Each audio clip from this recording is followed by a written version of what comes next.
سلام خدمت تمام بیننده های کانال DKH دوشنبه. امیدوارم امروز خوب و خوش و پرانرژی آغاز کرده باشه و امروز من هم خواستم که یک ویدیو دیگر را با شما شریک کنم و این ویدیو یکی از ساختمان هایی است که من اینم در قسمت دیزاین یا حال شما تاجیکی ها رشاد کردیم و دوال منزل پایین شکل ببینید همه رشاد ها توسط ما شدگی و همه نقشه کاری یا شفتیاج همه خودم ساختگیم.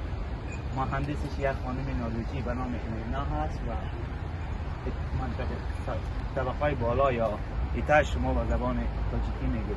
این تجاش میبینه همه محاسبه را ما کردیم، اما بچه های سیخ بندی و آرماتور بندی و دیگه کارهای جای هندوستان شده. یک پروژه بسیار خوب است. اینجا ببین دو لایه دو ساختمان است و یک ساختمانش یک قسمت A قسمت B و در وسط آدمای سالمند میان در اینجا میشینن و کافی میخورن. و این طرف هم شما میبینید که از کلیساهای مشهور نروژ است که بسیار قدیمی و تورستانه و در طرف جانبیش به نام یک بازاری به نام لیتارو است که ساختمان هم به زودی تخریب میشه و ما یک ساختمان دیگه بسازیم. و این هم قبرستانی است که خدا رحمتی ها نروژی ها میگیرن.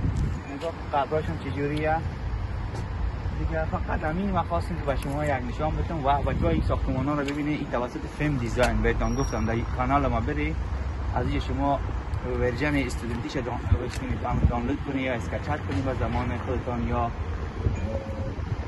به زبان روسی هم اسکچات کنید به زمان تاجیکی شما اسکچات کنید. این برنامه را استفاده کنید. برنامه خیلی نقض است. همه رشادهای با برنامه و با همکارا و یک تیم ما کار کردیم و این ساختمان ها را دیزاین کردیم و الان شما می‌بینید. خدا یار مددگارتان باشه و شما فراموش نکنید سابسکرایب کانال تعریف کنید.